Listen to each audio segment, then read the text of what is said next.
I'm Rachel Hernandez, real estate investor turned mobile home investor and best-selling author. I make a living investing in mobile homes for cash flow for long-term passive income. After many mistakes and lessons learned, I've been able to create the kind of life where I can do the types of things I want to do, not have to do. I created the Adventures in Mobile Homes podcast to share with you what I've learned so you can spend more time with family, friends, and do things you love. Mobile home investing can help you get there. If you want to hear real stories with practical and actionable advice you can use from someone who's been in the trenches and who's still investing today to create the type of life you love, then you're in the right place. Let's get started. Well, hello, and welcome to the Adventures in Mobile Homes podcast. I'm your host, Rachel Hernandez, aka Mobile Home Girl of AdventuresInMobileHomes.com. Thank you so much for joining me here on the 39th episode of the podcast. Now, just in case you missed it, be sure to tune in to the last episode where I talk about how to move a mobile home, including the steps that you need to take to prepare for the move while working with contractors and landowners, both for the to and the from location where the mobile home sits to the new location, as well as working with the seller that you're buying the home from for your own mobile home investing business. As I went over in that episode, there are many pieces to the puzzle when moving mobile homes. You got to plan for it, and you can't just do it overnight. It's best to have all of your ducks in a row beforehand and know what you're getting yourself into, including having all of the estimates from the contractors that you'll be working with for the move before doing anything. Because again, anything and everything can happen during a mobile home move. So prepare yourself beforehand by taking the steps and the precautions that I talked about in that episode before the move. That episode is a second part in a 3-part series on the subject of moving mobile homes. So check it out if you haven't listened to it yet. You can find it at www.adventuresinmobilehomes.com/38. And that is the number 38. But today, I'm going to go over the next episode in the series on how to move a mobile home. Now that you know what to do before the move and what items you'll need to prepare for, including the contractors that you'll be working with and the buying process when moving mobile homes with the seller that you're buying the home from, today I'm going to talk about the actual move, meaning going from point A, where the home sits, to point B, where you're actually moving the mobile home to. Again, there are many pieces involved when moving mobile homes. In the last episode, I just talked about the first piece, getting ready for the actual move. Now we've got to actually move the home to the new location, which means making sure the home gets to where it needs to go, all in one piece. Like I said before, there's a lot involved and many pieces of the puzzle when moving mobile homes. It's not as easy as it seems, but once you do a few of them, it gets easier, like anything. So get ready for a pretty detailed episode on the process when it comes to moving mobile homes and getting the home to the final location where you're moving it to. But before we move on, let's hear a word from our sponsor. Hey there, Rachel here. Have you enjoyed the show and podcast so far? Has it helped you with your own mobile home investing journey? And have you received value from it? If yes, then consider supporting the show. So, how can you show your support? Well, there's a couple of things that you can do. The first thing you can do is leave a review on Apple Podcasts, Podchaser, or anywhere else the podcast can be heard. Go to www.adventuresinmobilehomes.com/podcast to see the sites and links where you can leave a review on. I'll be ever so grateful if you do. And you may even get a shout out and your review read right on the show, just for doing it. Another thing you can do is support the show and buy me a coffee. If you know me, you know how much I love coffee. If you've gotten a lot of good information out of the podcast and it has helped you as a mobile home investor, I'd love your support. Now, in the future, I'll be giving shout outs to those who support me. So if you do, that may be you. Go to www.adventuresinmobilehomes.com/support for more information on how you can show your support. Again, www.adventuresinmobilehomes.com/support. And if you want to take it a step further and receive exclusive only content, consider being a member. On the support page there, you'll find info about how you can view exclusive content, including access to new videos and blog posts, a shout out in a future episode for your support, access to video replays on my past speaking engagements if you haven't seen me speak yet, and more. Check out www.adventuresinmobilehomes.com/support to find out more. Thanks so much for continuing to listen to the podcast and for your support. Now, back to the show. Okay, first things first. Before I go into talking about the actual process of moving the mobile home from point A, where the home sits now, to point B, where you're actually moving the mobile home to, if you missed it, listen to the first and second part of the series, episodes 37 and 38, on how to prepare and get ready for the process of moving mobile homes, which includes finding contractors to help you with the move and the buying process with the seller that you're buying the home from.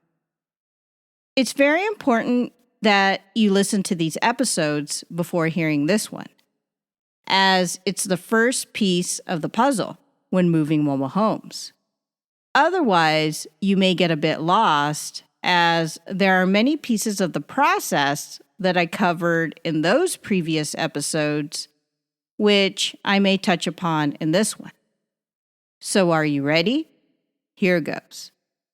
All right, let's talk about the actual process of moving the mobile home from the location where you want to move the home, whether it be a mobile home park, mobile home lot, or someone's land to your new location.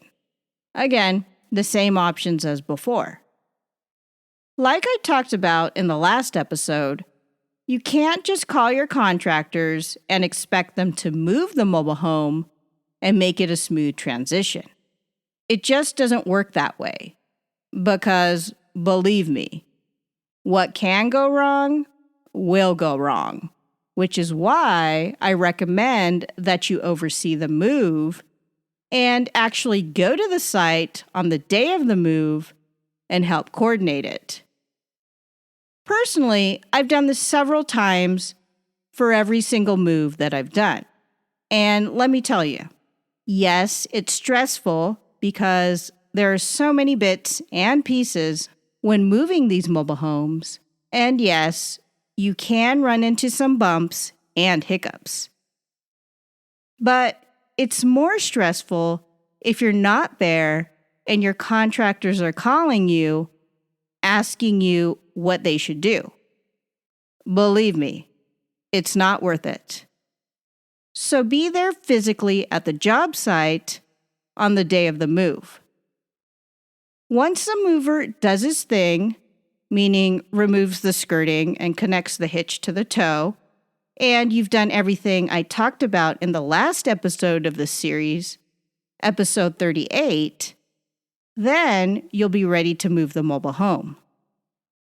Again, if you plan on moving a mobile home and you haven't had much experience doing it, meaning this is your first time or even your first couple of times, I recommend you only move the home very close to the next location. Like I said in my past episode in the series, one of my first mobile home moves was moving a home from a piece of land just down the street to the mobile home park that I was moving it to. It was that close. Getting back to things, once everything is ready to go, then you want to actually follow the mover, give yourself space between you and the mobile home to the new location. One thing I want to say, and usually most times, if you're moving the home out of a park, the park manager will be on site that day. And usually it's a requirement just to make sure that things go smoothly. Again, check with the park manager beforehand as to what you need to do for the move and the requirements. They may tell you that the lot needs to be cleaned up, as there could be a lot of trash underneath the home on the lot. Usually, if the lot isn't cleaned up, then it's taken out of the previous owner's deposit for the lot, the seller who sold you the mobile home in the first place. But again, just be on the same page with the park manager if you're moving the home out of a park.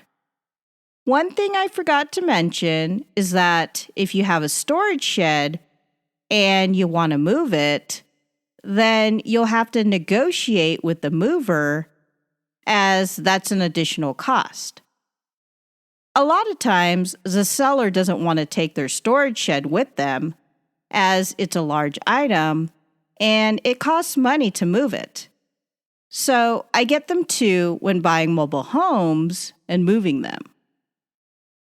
And I've moved them in the past with the movers that I work with. I remember one mover actually moved the storage shed with its tractor. We weren't going very far, and the park I was moving it to was just down the street. But boy, was it kind of funny to see the tractor moving a storage shed right there on the road. I kid you not.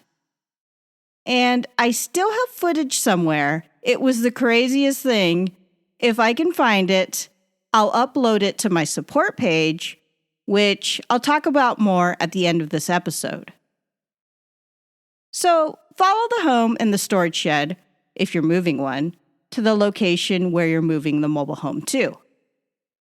Just like if you're moving the home out of a park, if you're moving the mobile home into another community, as I've done several times, then you'll have to make sure that you're on the same page with the park manager.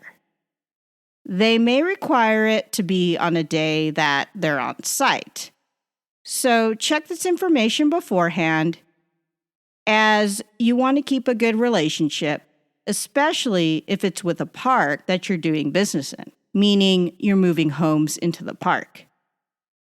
And if you remember what I talked about in the last episode, I said that some parks will help you with your moving costs and hookups, sometimes both.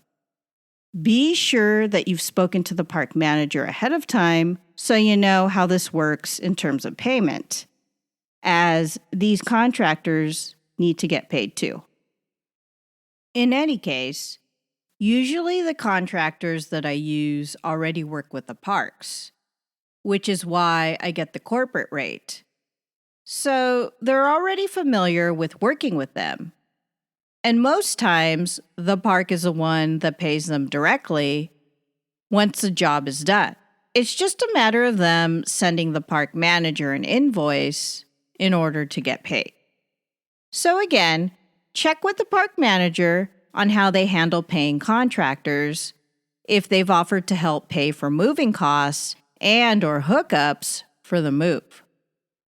Also, ask about the lot rent. In the last episode, I mentioned getting free lot rent for my mobile home moves when moving homes into parks. Ask the park manager when the lot rent will be due and when you're required to start paying for lot rent once the home is in the park. Another item I forgot to mention are porches. If you're moving the home out of a park, they may require you to take everything off the lot. It depends on the park. I've moved homes in the past where I've taken the porch, whether it be the front or the back, or both porches, and I've moved it to the new location, usually a park. Other times, the park has said that I could leave the porch on the lot for the next person. It's different for each community, so check with the park manager beforehand. As for the porches, whether it be the front porch or the back porch, or both, you may or may not be able to reuse them at the new location. The reason why is that it will depend how high the mobile home sits and the soil it sits on, which can make the height different. It will depend. In the past, I've moved porches to the new location, usually a mobile home community, only to have my handyman contractor tell me that we can't use it. It's just not high enough or it's too low.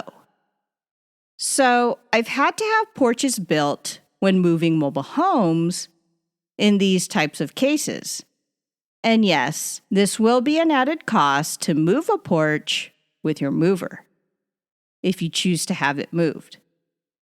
So you see, having the connections with the contractors that the park does business with really helps, especially if you can get the corporate rate.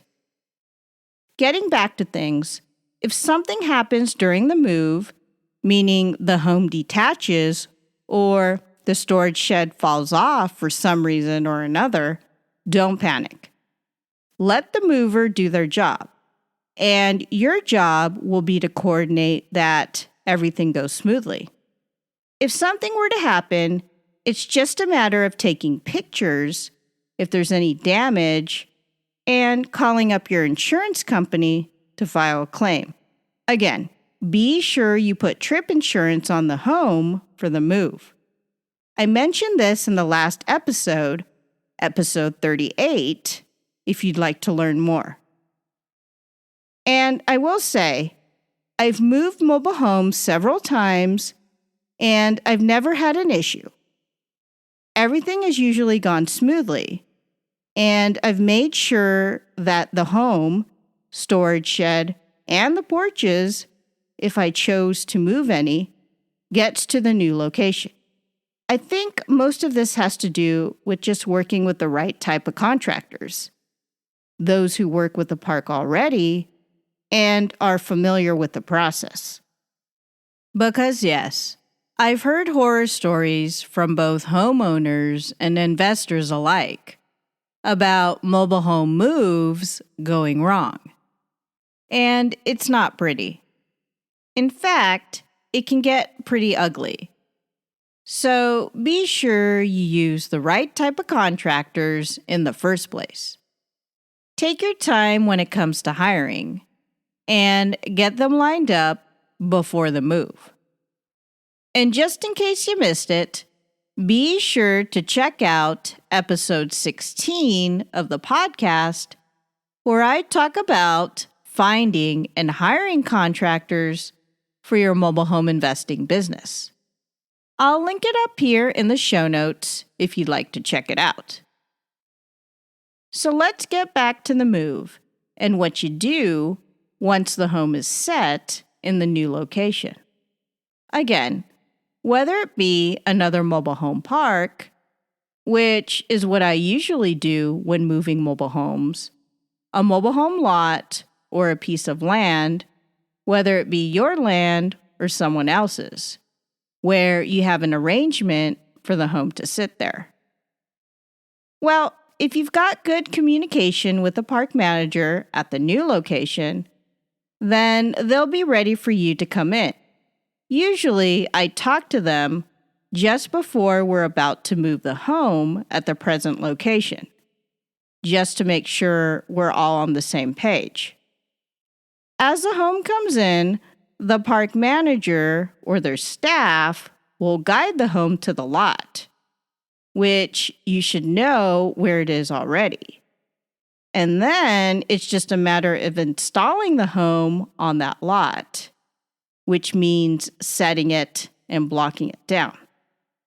Once the home has been installed, then you can make arrangements for your contractors to come and do the reconnect, usually electrical, plumbing, gas, and having your heating and air conditioning contractors reconnect the AC condenser outside.